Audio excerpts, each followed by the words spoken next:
Hi to all of you. Today I am recording the lesson for the day 21, and in the last lessons we have been discussing about the force systems and simple stresses and strains. Today we will start a new chapter, that is the geometric properties of a section. So this is actually geometric properties. What are called the geometric properties? So we got the two important properties, namely the center of gravity and moment of inertia. So these two are called as the geometrical properties of a section, and they will play a very important role in the various engineering applications. So today we'll go to the PPT now.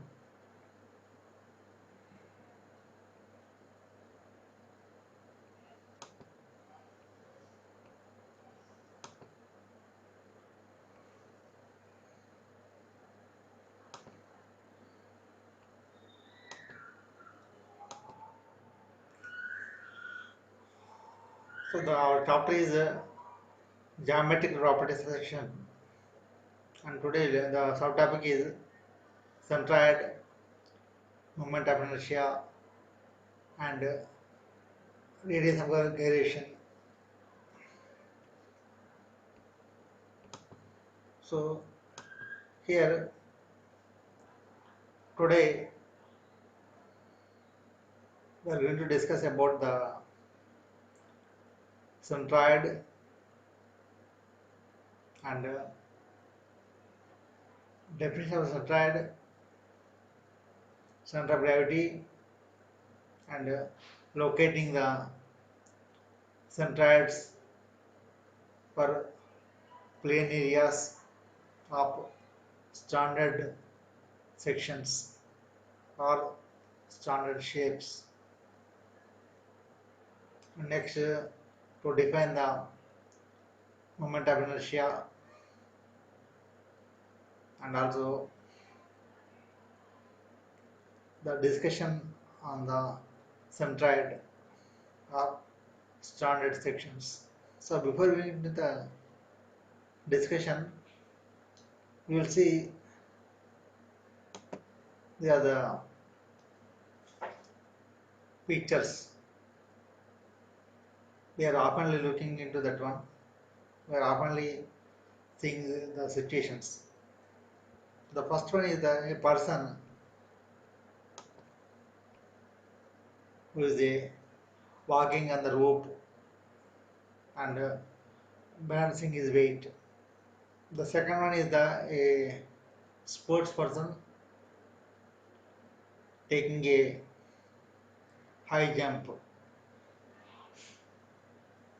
over a pole. So in both the cases, what is happening is the body of the persons are well balanced by applying the some force, because when we wanted to walk, in a person has to walk on a rope without slipping or without fell down, means we have to balance our weight. Similarly here also, in the high jump, the body of the person or the body of the jumper is maintained at a point or balanced at a point. So in all the cases, the center of gravity will play very important role. And even some other examples where, for example, a goods vehicle is traveling over a curvature due to the weight carried by the vehicle. The center of gravity of that weight will be acting at some point, at some height over the vehicle, and at the turning points, that is the curvatures, when the vehicle is about to move with a very high velocity, the centripetal force will act in the outward directions, and that centripetal force will be proportional to the velocity, and inversely proportional to the radius of the curvature, and also proportional to the mass.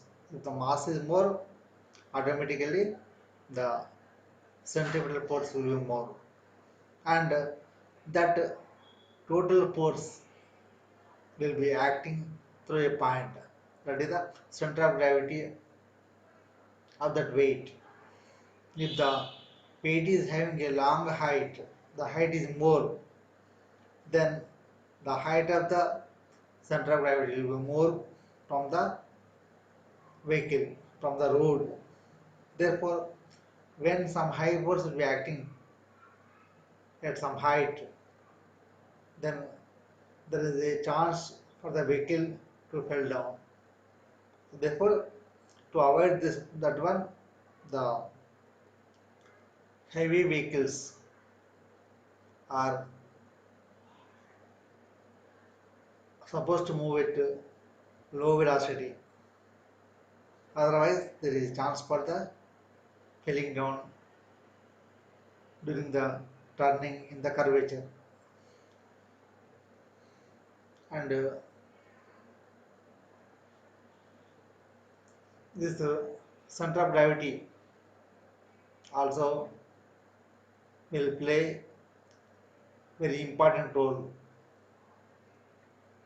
in the designing of the bridges, columns, levers,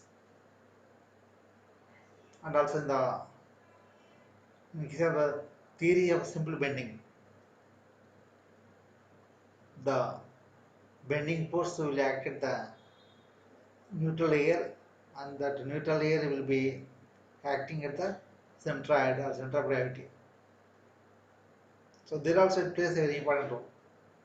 So the geometric properties, namely the centroid or center of gravity and moment of inertia, will play very important role in the various engineering applications, and the knowledge of the CG and MI is a must for designing of the beams, bridges, and the to know the maximum velocity traveled by a vehicle at the curvature and so on. Now we'll go to the definition of this geometric sections. So what is the centroid? Generally now we got the we're coming across the two terms. One is the centroid and second one is the center of gravity. So this is centroid, the location of the centroid and center of gravity is one and same. But when we are considering the figures or the laminas having only with areas, they are not having mass. Only plane we are considering the plane lamina, the shape we are considering. The shape is having some area depending on the dimensions, but it will not have any mass. When the plane areas are considered or the plane laminas are considered, then it is called as the centroid. and whereas the object with a mass, so this is a cylinder and this is a 3D diagram of the cylinder. Here it is having the diameter and length, that we got volume and got density, so we got weight also. When these solid bodies are considered here, when the solid body with mass having some masses are considered, then it is called as the center of gravity. When the weight of the body is considered, then it is called as the center of gravity. And when the only the area is considered and it is not having the mass, that is called as the centroids. So while speaking with the plane areas and the plane laminas, then it is called as the centroid. And whenever we are speaking with the solid bodies having some weight, then it is called as the center of gravity. Now coming to the, so the centroid and the center of gravity will be having the same location on the bodies, but we should not confuse. When the area is considered, then it is called as the centroid, and when the mass or weight of the body is considered, so that is in the case of the solid bodies, then it is called as the center of gravity. Now coming to the definition. So what is centroid? So we are saying here, this is circle is shown in the figure. In this circle C, here the midpoint is the midpoint or the center point is C, and it is having a diameter d, small d. Now here if you see the shape of this circle, it is a round, and here if you see that center point C, that center point C is equidistant to all the corners of the circle. That's why it is called as the center point. So now centroid can be defined as the point at which the entire area of the given plane surface is concentrated. So it is a point at which the entire area of the given plane surface is concentrated. So look at the picture of this circle. Here that circle is having a diameter small d, and the whole area of this circle is assumed to be concentrated at the center point. That is, we can able to well balance by keeping a support at the center point. Then this point is called as the centroid of the given area. So the point and the area at which the entire area is going to be concentrated, and that point is called as the centroid.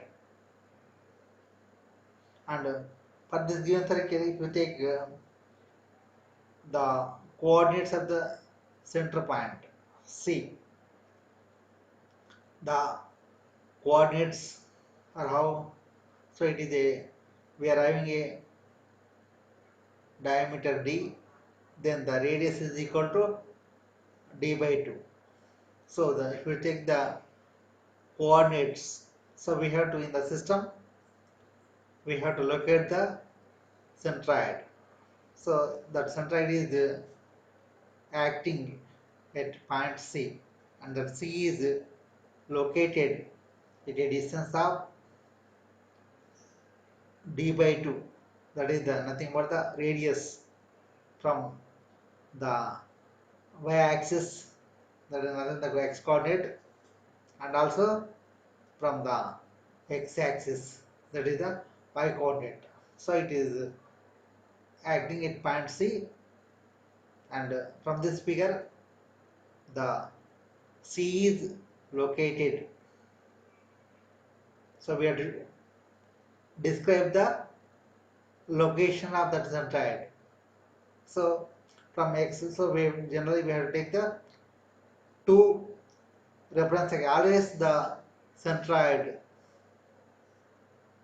is defined from the two reference axes. So one is the x-axis and the other y-axis. So if you take the point C as a centroid, now it is located at a distance of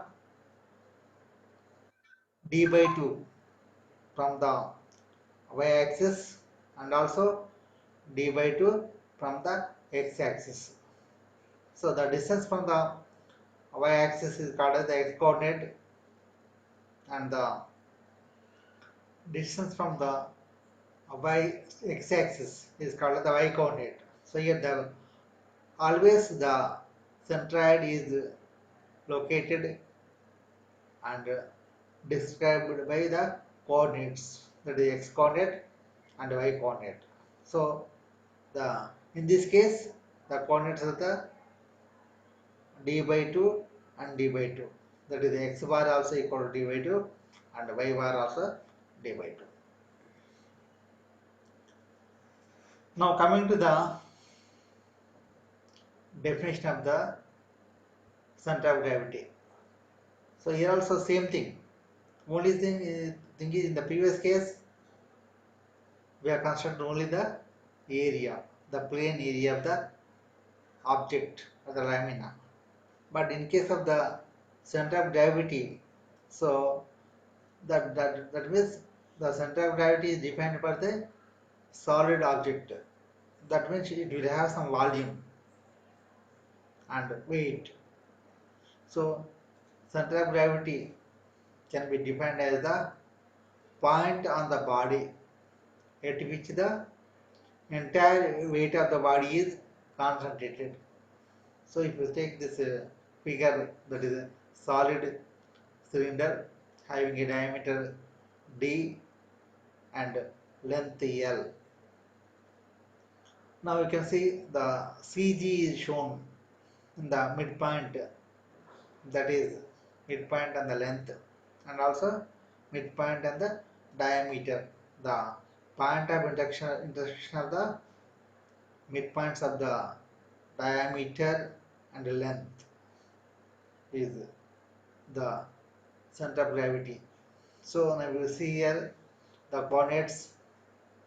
The when we are discussing about the solid objects, it will have the three axes: x, y, and z axis. Here the length of the object will be taken on the z axis.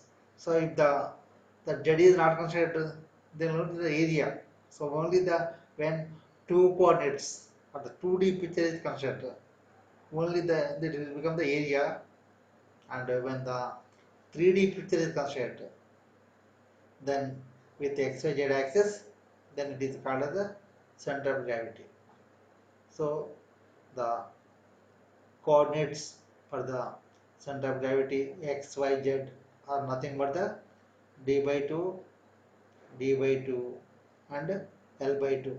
That the midpoints of the diameter for the x and y, and midpoint of the length for the z axis.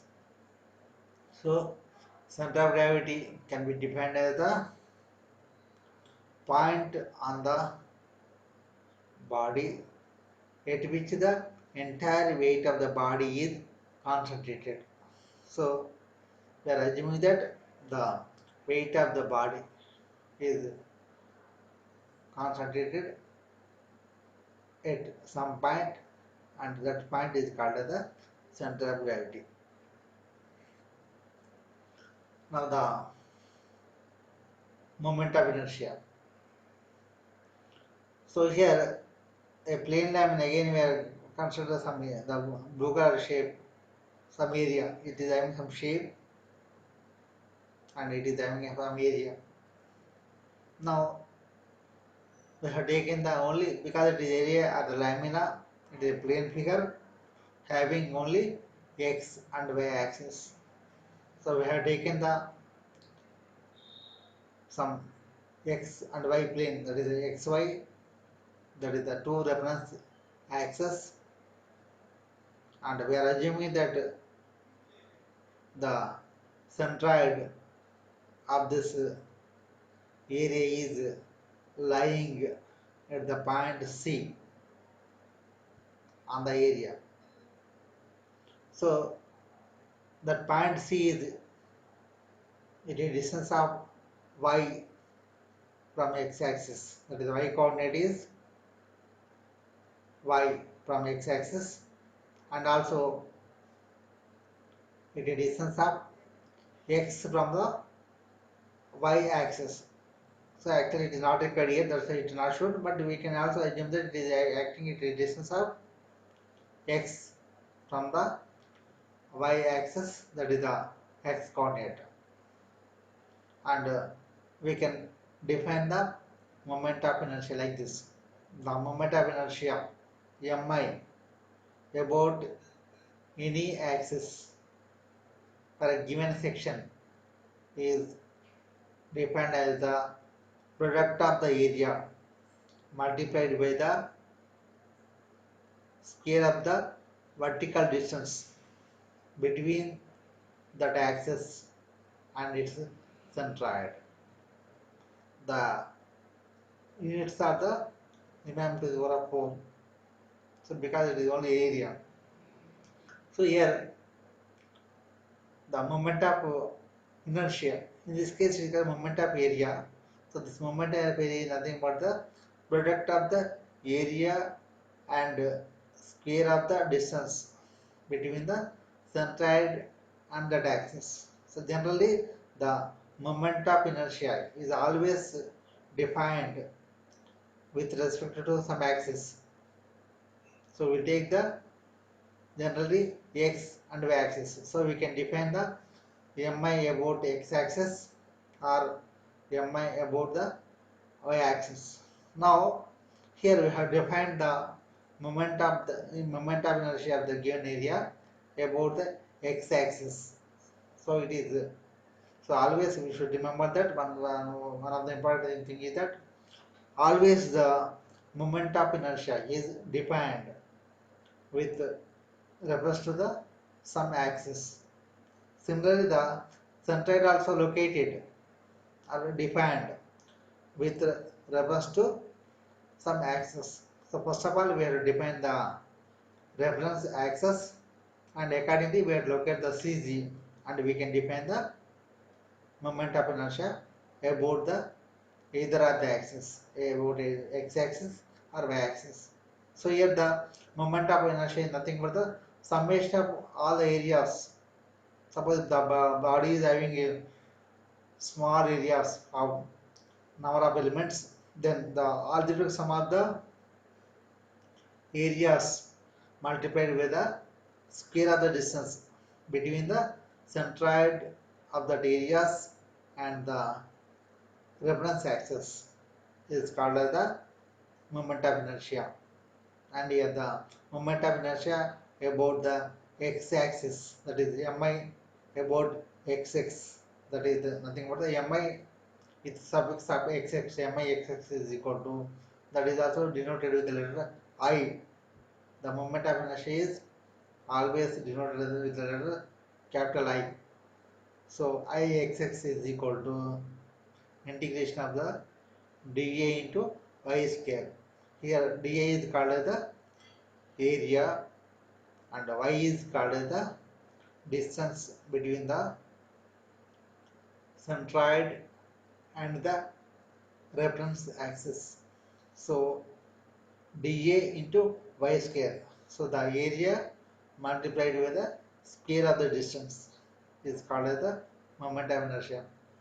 It is for the real lamina, it is called as the moment of inertia of the area, and for the solid bodies, it is called as the moment of inertia of the body, and generally for the area the moment of inertia is nothing but the unit of the moment of inertia is square mm into square mm. It becomes the mm to the power of 4.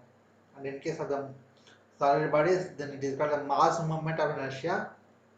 In that case, kg into square meter. That is the unit for the mass moment of inertia. Now, in this chapter, we will discuss only the moment of inertia of the plane areas only. Now, the next one is the radius of gyration. So, generally here we know that every body will have some moment of inertia with reference to the axis. So if we take the moment of inertia about the x-axis, that is I-axis, then the radius of gyration is nothing but so we can say it is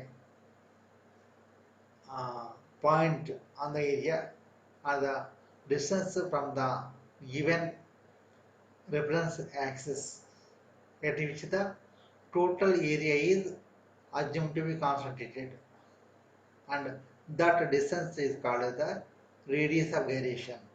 And that radius of gyration can be found if we know the moment of inertia and the total area. Now the radius of gyration about any axis for a given section is the square root of the ratio between the moment of inertia about the same axis to its total area. So the square root of the moment of inertia divided by the total area will give the radius of gyration, and it can be defined as the radius of gyration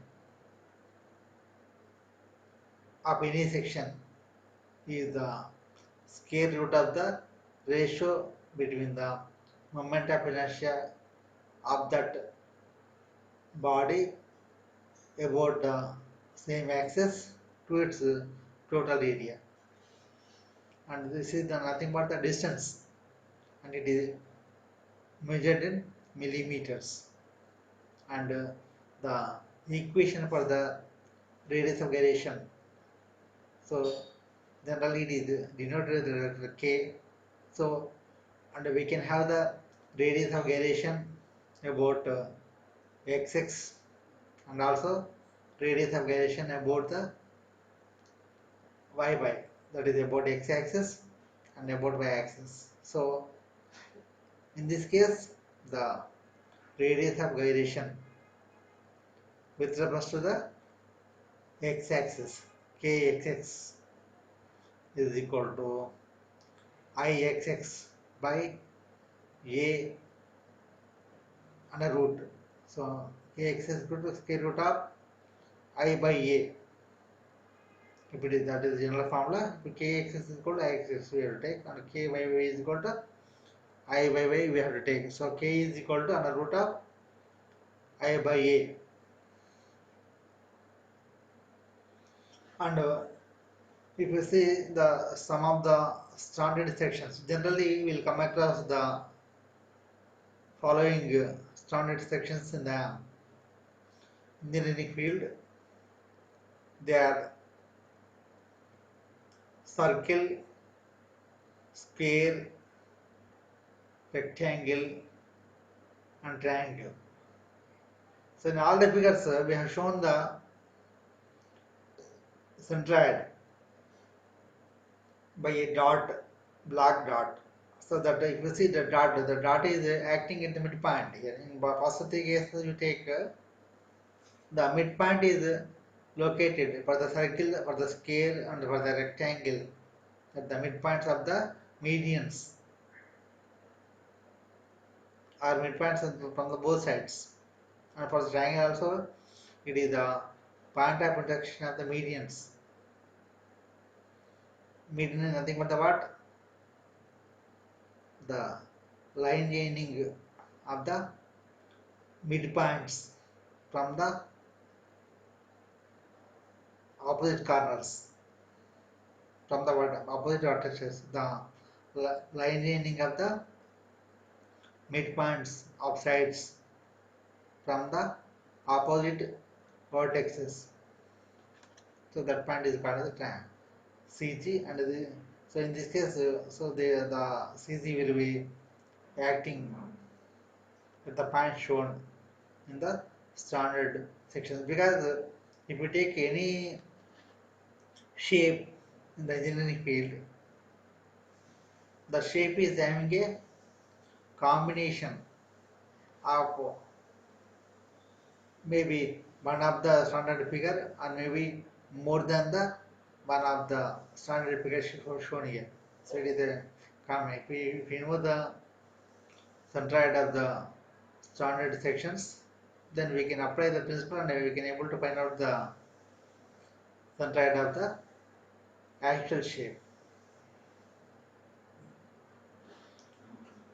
Now we should find out the centroid for the standard sections.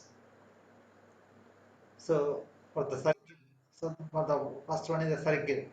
So for the circle, the centroid will be acting at the center point. That is at the center of the circle. So we know that. So it is the total area of this figure is concentrated at the center point, and depending on the, that means from any corner the distance of C is equal to d by 2, where d is the diameter, and whenever the reference axes are given, then we can able to find out the distance of the centroid from any given reference axis. Now for the scale also, so for the scale, so in case of this circle, if you take, you can draw any two diameters, that two diameters will be intersecting at a point, so that the point of intersection of the diagonals is the centroid for the circle. And similarly for the scale, so here also if you draw the diagonals, then the diagonals will be intersecting at a midpoint, and that point is called as the centroid. Here also the x-axis is equal to b by 2, and also y-axis also equal to b by 2. So the for the x-axis, so that means we have to take the x distance from the, generally the left side, the leftmost dimension should be taken as the reference axis, and for the y-axis the bottommost line is taken to be the reference for the x-axis. So the centroid for the scale will be acting at a distance of half of the height from the base, and also half of the width from the left side. So because it is scale having the same dimensions for the both width and height, generally taken to be d. So the x coordinate is equal to d by 2, and also y coordinate also equal to d by 2. Now the rectangle. So here the rectangle, or even we can use this for the parallelogram also. The rectangle is, in the case of the rectangle, the length and width are not equal. So length is L and width is B. Here we have to draw the diagonals. To draw diagonals, they will meet at a point. They will the two diagonals will intersect at a point. So in the given figure, the two diagonals. So this is the one diagonal, this is the other diagonal. Both are meeting at this point, and at this point the center of gravity, the centroid will be acting. And here, so this is nothing but the half of the b by 2, half of the width, half of the height b, and this is nothing but the half of the length l by 2. So the coordinates are l by 2 from the left edge and b by 2 from the bottom, and depending on the reference axis, the we can able to clearly define the coordinates of the centroid. Here for the triangle, so for the triangle also, here the point is shown. So at this point the centroid is about to act. So this is a point through which the centroid is acting. So here this point can be simply obtained by drawing the medians. Or the median? The median is what? It is a line connecting the vertex and midpoint of the opposite side. So for example, so the midpoint of the B and C is here, and if you draw a line joining the vertex A and this point, so this is called the median. Like this, this is other median, this is other median. So this is three medians will be intersecting at a point. That point is called as the centroid. So here in case of triangle, the point of intersection of the medians is the point at which the centroid of the triangle is acting, and this median is nothing but the line connecting the vertex and midpoint of the opposite side. And now the semicircle. So generally for the circle, the what is happening? The x coordinate and y coordinate are also acting at the midpoint, the meeting of the diagonals. That is nothing but the point of intersection of 22 diagonals. That is nothing but the center point.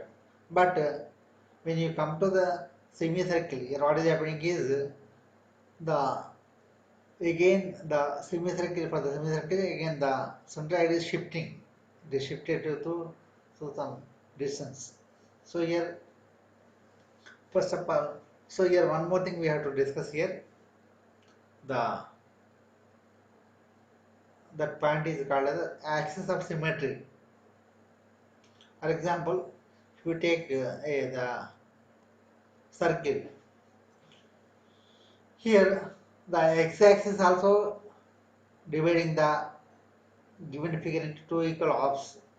Similarly, the y-axis also dividing the given circle into two exactly equal halves. So when any axis divides the given figure into two equal halves, that figure is symmetrical about that axis. For example, in this case, the circle is exactly divided into two equal parts by the both x-axis and also y-axis. Therefore, the circle is symmetrical about the x-axis and y-axis. Here, if you take the scale, here also same thing. The x-axis also dividing the given figure into two equal halves, and the y-axis also dividing the given scale into exactly two equal halves. So here the scale also symmetrical about the x-axis and y-axis. So now coming to the rectangle. Here also the x-axis and y-axis will divide this rectangle into two equal halves. So the rectangle also symmetrical about the x-axis and y-axis. Now coming to the triangle. Here if you draw an axis parallel to the horizontal, that is x-axis, but that x-axis will not divide this triangle into exactly two equal halves, exactly two equal halves. But if you draw a vertical line, or that is the line parallel to the y-axis, then the y-axis will divide the given triangle exactly into two equal halves. Here the x-axis cannot divide into two equal halves, but y-axis can divide the given triangle into exactly two equal halves. So here this triangle is symmetrical about y-axis but not symmetrical about x-axis. So symmetry means if any axis divides the given figure into exactly two equal halves, then that figure is said to be symmetrical about that axis. So in case if we take the circle, it is symmetrical about the both axes, x and y. For the scale also, it is symmetrical about both axes, x and y. For the rectangle also, here it is symmetrical about both axes, x and y axis. And coming to this triangle figure, here only the y-axis will divide the given triangle into exactly two equal halves. So this triangle is symmetrical about the y-axis. So that is the definition. So whenever a axis divide the given figure into two equal halves, then the given figure is said to be symmetrical about that axis. And we also know that the centroid or the center of gravity of the figures or the masses will be lying on the symmetrical axis. That means, for example, in case of the circle, here the centroid is lying on the x-axis because it is symmetrical to both. So the centroid is lying on the x-axis and also on y-axis. So how it is possible? So there is a point when the both x and y are meeting. That is nothing but the origin. That is the point of intersection of the x-axis and y-axis. That is nothing but the midpoint. Similarly, here also both axes. So midpoint of the two axes. The point of intersection of the two axes. Here also the point of intersection of the two axes. But here you coming to here, it is lying on the y-axis, but it is a distance of some not on the midpoint, at some point on the y-axis. So the distance of x can be known, that is exactly half, because it is symmetrical y-axis. So the whatever the distance BC is, BC by 2 is the x coordinate, and y coordinate value can be known by the by some equation. Now in this case also, if coming to the centroid of the semicircle, here This semicircle is symmetrical about the y-axis, but not x. So it is the centroid is lying on the y-axis. That is the distance of r from either end, and it distance of 4r by 3 pi, where r is the radius. So this is the point. So the x coordinate is, that is r by 2 from the left edge, that is x coordinate, and y coordinate is equal to 4 into r by 3 pi, like this. And for the trapezium, so this is also one of the standard section. So this is symmetrical also. Here also this given trapezium is symmetrical about the y-axis. So the b by 2 is the, because half of the larger width, the larger base b. So b by 2 is the x coordinate from the left edge, and the distance of the CG, that is the y, is equal to, y coordinate is equal to h by 3 into b plus 2a by b plus a. So this is the y coordinate. And for the hemisphere, so this is also symmetrical about the y-axis, and the x coordinate is at a distance of r from the left edge, and y coordinate is 3 into r by 8. So 3 by 8 into r, where r is the radius, and this is the solid cone. So this is also symmetrical about the y-axis. So the centroid is lying on the y-axis.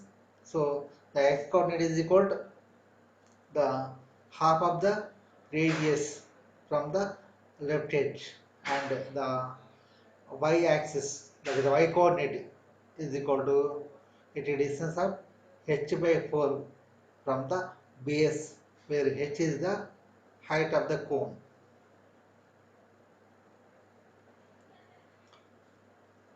And these are the figures. So these figures will be discussed in the next class.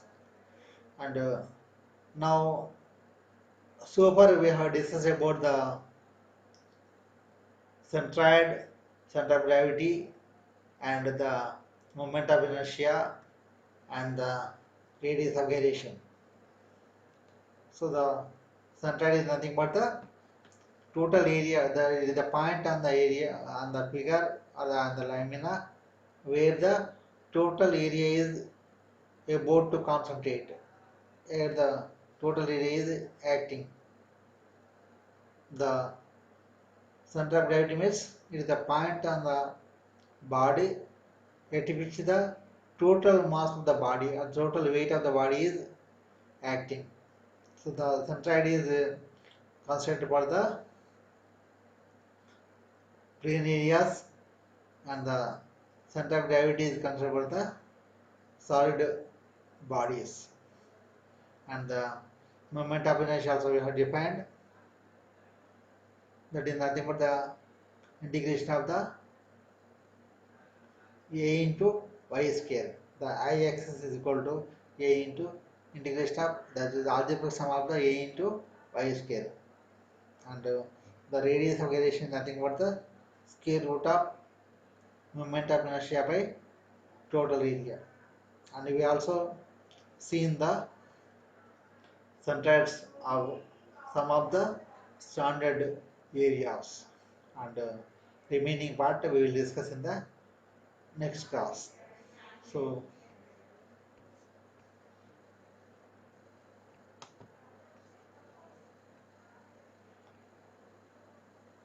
thank you all.